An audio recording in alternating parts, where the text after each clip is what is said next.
नाटककार गोपाल प्रसाद रिमाल र उनको मसान नाटक। सर्वप्रथम गोपाल प्रसाद रिमालको परिचय। पिता उमाकान्त र माता आदित्य कुमारीका जेठा सन्तानका रूपमा विक्रम सम्वत 1975 साल जेठ 13 गते काठमाडौँको लगन टोलमा पहिलोपटक आँखा उघारेका गोपाल प्रसाद रिमाल राष्ट्रियता, प्रजातन्त्र र नेपाली साहित्यका अनन्य सेवक हुन्। थोरै लेखेर पनि धेरै प्रसिद्धि पाउने रिमालका मसान र यो प्रेम नाटक, माया एकाङ्की, आमाको सपना कविता सङ्ग्रह प्रकाशित कृतिहरू हुन्। अब रिमालका नाट्य प्रवृत्ति अथवा विशेषताहरूलाई बुदागत रूपमा यसरी बुझ्नुहोला। नेपाली नाटकमा सामाजिक यथार्थवादी प्रवृत्ति भित्र्याउनु, नारीवादी लेखन, समस्यामूलकता, दुखान्त र प्रहसनको मिश्रण, परम्परागत नाट्य मान्यताप्रति विद्रोह गर्नु, मध्यमवर्गीय पारिवारिक समस्यालाई नाटकमा उतार्नु, बाह्य आन्तरिक द्वन्द्वको विधान, सरल स्वाभाविक बोलचालको भाषा प्रयोग, प्रेम र विवाह सम्बन्धी नयाँ दृष्टिकोण प्रस्तुत गर्नु। अब लागौँ मसान नाटकको विश्लेषणतर्फ। विक्रम सम्वत 2002 सालमा लेखिएको मसान नाटकको प्रकाशन 2003 सालमा भएको हो। हेनरिक इब्सेनद्वारा पाश्चात्य नाट्य परम्परामा प्रारम्भ र विकास गराइएको यथार्थवादी नाट्य मान्यतामा आधारित मसान नाटकले नेपाली मध्यमवर्गीय सामन्ती परिवारका नारीहरूले झेल्नु परेका अत्याचारहरू उत्खनन गर्दै विद्रोहको ज्वाला दन्काएको छ।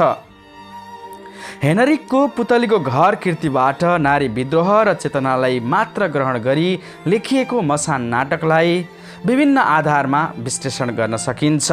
सर्वप्रथम मसान नाटकको कथावस्तु।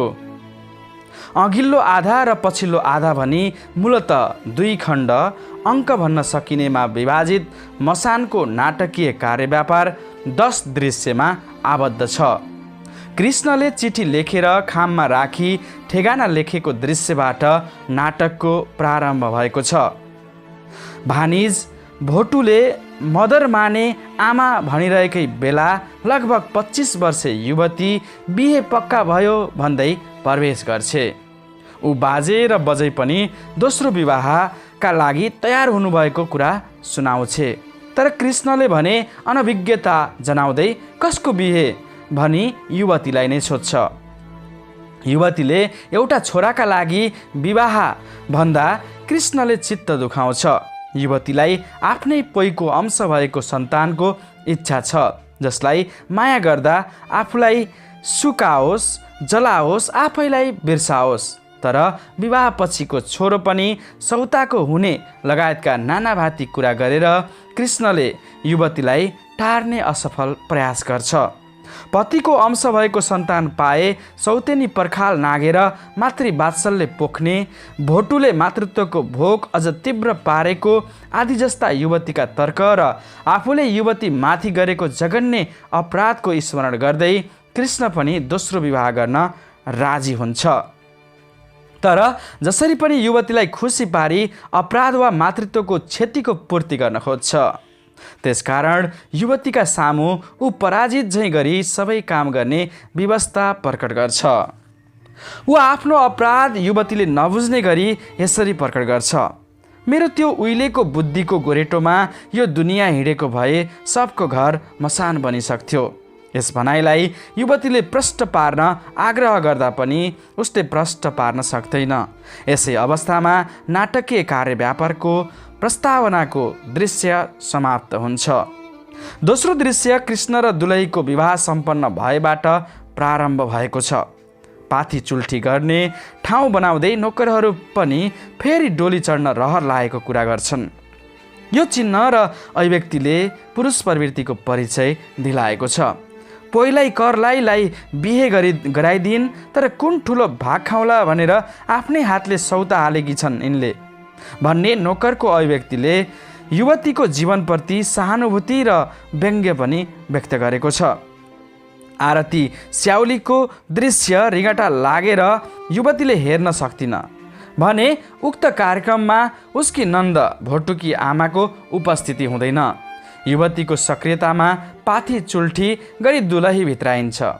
कसै कसैको सौतेनी ग्रह हुने भएकोले सौता नआई छोराछोरी नहुने कुरा युवतीले गर्छे। उसकी सासू त्यसै होस् भनी कामना गर्छे। यहाँ युवती पनि सन्तानवती हुन्छ कि भन्ने आशा जाग्छ। यस दृश्यले नाटकीय सङ्घर्षको आरम्भ सूचित गर्छ। तेस्रो दृश्यमा कृष्ण विवाहदेखि पश्चाताप मान्दैछ भने युवती कृष्णलाई दुलैका कोठामा जान कर गर्छे। सन्तान नभएपछि दोस्रो विवाह सामान्य भएको र आफूले यो घरलाई आफू बाहेक अरू केही दिन नसकेको गुनासो युवतीले गर्छे। त्यसैले पति र दुलैको स्वागतमा आफूलाई केही गुनासो नहुने विचार पनि उसले व्यक्त गर्छे। कृष्ण भने प्रेम र कर्तव्यको मनोद्वन्द्वमा नराम्ररी जकडिन थालेको छ। त्यसैले ऊ आनन्दसँग बसिरहेको घरमा विवाहले भुइँचालो ल्याएको ठान्छ। चौथो दृश्यको पर्दा खुल्दासम्ममा कृष्णको उपेक्षा भावले दुलहीको सबै उत्साह र उमङ्ग सेलाइसकेको हुन्छ। रोगी र मन नपराइएकी सौता भनी विवाह गरेकी भए पनि अहिले सौता लोग्ने लगायत सबैकी प्रिय पात्र देखिएकी हुनाले दुलहीले आफ्नो भविष्य डामाडोल देख्छे। उता सौताले कुनै काम नगर्न र सिँगारिएर बस्न मात्र आग्रह गर्दा दुलही आफ्नो स्वतन्त्रता पनि कुण्ठित भएको अनुभूति गर्छे। उसलाई अरू केही गर्न नभएर एउटा छोरो जन्माउन मात्र ल्याइएको कुराले समेत दुलही चिन्तित बन्छे। लोग्नेसँग बोलचाल र सुमधुर सम्बन्ध नभएकाले ऊ माइत नजाने निर्णयमा पुग्छे। उता युवती पति र दुलहीको सुमधुर सम्बन्ध स्थापना होस् भनी आफू माइततर्फ लाग्नु उपयुक्त ठान्छे। तर यी सबै कुरा अपरिपक्व र अल्लारे दुलही बुझ्न सक्दिन।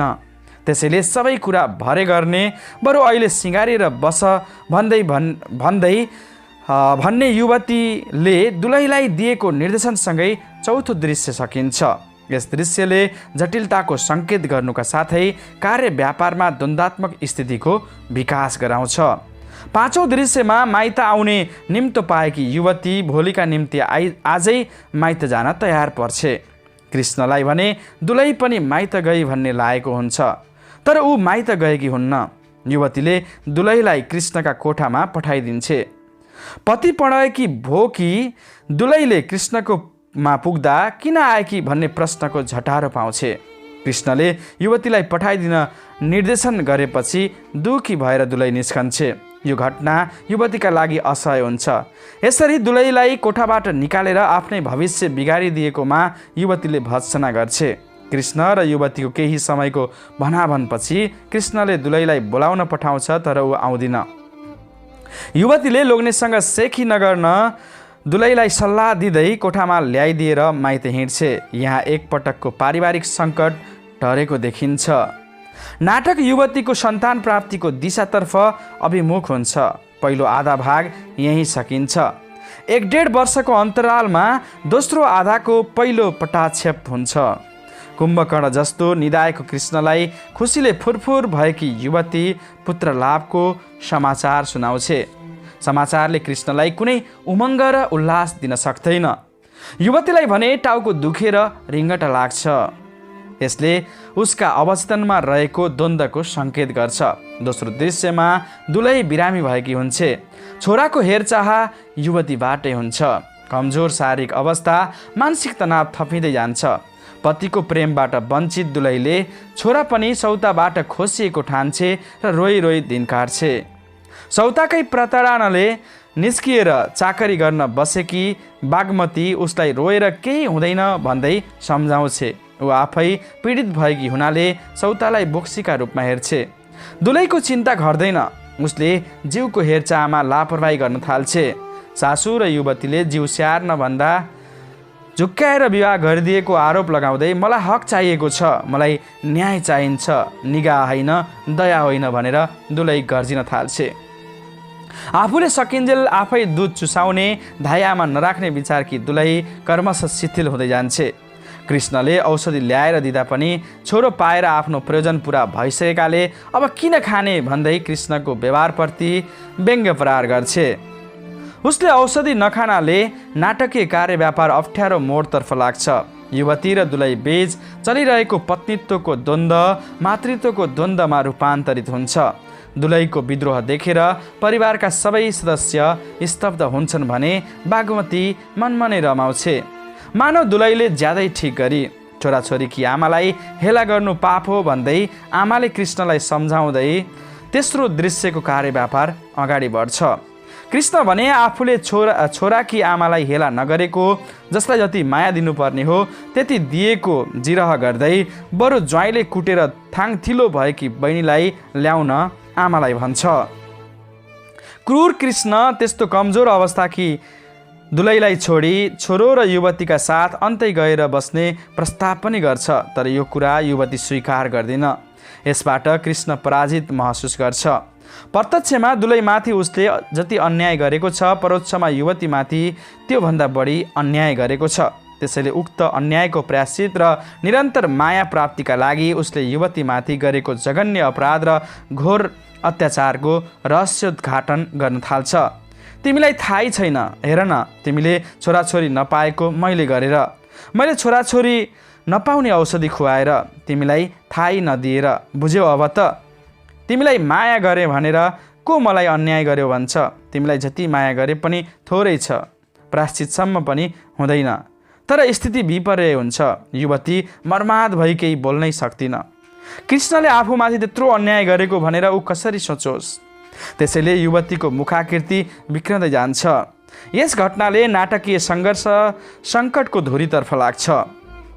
चौथो दृश्यमा दुलै लगभग विक्षिप्त अवस्थामा पुगेकी हुन्छे। निम्ने बेलाको बत्ती झै उसमा चञ्चलता आएको छ। ऊ गट्टा खेल्न मन गर्छे। बागमतीलाई गट्टा खोज्न पठाउँछे अनि रित्तै हातले गट्टा खेले झैँ गर्दछे। यसै बेला मलिन अनुहार लगाई युवतीको प्रवेश हुन्छ। दुलैले यसको कारण बुझ्न खोज्दा युवतीले आफू दुलैभन्दा अभागी भएको कुरा सुनाउन थाल्छे। दुलै भने रिसाएर अधैर्य भई जे पायो त्यही भन्दै गट्टाले हाने झैँ गर्न थाल्छे। उसले आफ्नो छोरो समेत फिर्ता माग्छे। अत्यन्त जर्जर भएको दुलैको शरीरले यो उत्तेजना र आवेग थाम्न सक्दैन। युवतीले भन्न चाहेको कुरा नसुनाउँदै दुलै ढल्छे। बागमतीले ल्याएका ढुङ्गा कर्मश भुइँमा खस्छन्। मानवीय तृष्णाको निरर्थकता व्यक्त हुन्छ र कारुणिकताको पराकाष्ठा हुँदै नाटकीय सङ्घर्ष अपकर्षतर्फ लाग्दछ। पाँचौं दृश्य उपसंहार हो। दुलैको मृत्युले सौतेनी द्वन्द्व सकिन्छ। नाटक सुखान्त पनि बन्न सक्ने अवस्थाको सिर्जना हुन्छ। तर सौताको मृत्युको घटनासम्म आइपुग्दा युवतीमा दाम्पत्य जीवनप्रतिको लालसा समाप्त भइसकेको हुन्छ। ऊ लोग्नेलाई घृणा गर्छे र प्रेमका नाममा दिएको धोकाबाटै ज्यादै रुष्ट हुन्छे। अविवेकी, धोकेबाज एवं वासना लोलुप पुरुषसँगको वैवाहिक सम्बन्धले प्रेमिका, पत्नी, आमा जस्ता नारीका सबै रूप क्षतिग्रस्त भएको अनुभूतिले युवतीले विद्रोह गर्छे। स्वास्नी मान्छेलाई जिउँदै दागबत्ती दिइने घरलाई मसानको संज्ञा दिन्छे र घरबाट निस्कने घोषणा गर्छे। कृष्णले उसलाई रोक्न हरेक हत्कण्डा अपनाउँछ तर असफल हुन्छ। छोराको मायाले पनि युवतीलाई बाँध्न सक्दैन। कृष्णले युवती कर्मश चुलिँदै गएकी र आफू भासिँदै गएको अनुभूति गर्दै अर्को जुनीमा म तिम्रो छोरो भएर जन्म नपाऊँ भनेर युवती समक्ष प्रार्थना गर्छ। युवती वास्तै नगरी पुरुष बिना एक्लै जीवन बिताउने अठोटका साथ घरबाट निस्केर हिँड्छे। यहीँ आएर नाटकीय कार्यव्यापार सकिन्छ। मसानको कथावस्तु सरल छ। कथावस्तुको विकास प्रक्रियालाई प्रारम्भिक नाटकीय सङ्घर्षको आरम्भ र विकास हुँदै चरमचुलीसम्म पुर्याइएको छ। अघिल्लो आधा भागको पहिलो दृश्य प्रस्तावना, दोस्रो दृश्य प्रारम्भिक घटना, तेस्रो दृश्य कार्यको विकास भई पछिल्लो आधाको पहिलो दृश्यमा दुलैले छोरो पाएपछि एक चक्रक्रम पुरा हुन्छ। यसपछि स्थितिको विपर्यसँगै कथावस्तुको विकास तीव्र गतिले हुन्छ। दुलै बिरामी पर्नु, औषधोपचारको प्रबन्ध नमिल्नु, आवेगमा आएर मर्नु दुखान्तताका दृष्टिले उत्कर्षता हो भने युवतीले आफूप्रति भएको छलछाम र धोका बोध भएपछि विद्रोह गरी गृहत्याग गर्दा नाटकको उपसंहार हुन्छ। नाटकको अन्त्य अत्यन्त कारुणिक एवं विद्रोहमूलक ढङ्गले भएको छ। मसान नाटकको चरित्र। यस नाटकमा कृष्ण, युवती, दुलही, बागमती, सासू, ससुरा, दुईजना नोकर, भोटुको दाजु आदि पात्रहरू प्रयोग भएका छन्। यीमध्ये यहाँ नाटकीय कार्य व्यापारमा महत्त्वपूर्ण भूमिका भएका कृष्ण, युवती, दुलही र बागमतीको चरित्र महत्त्वपूर्ण रहेको छ।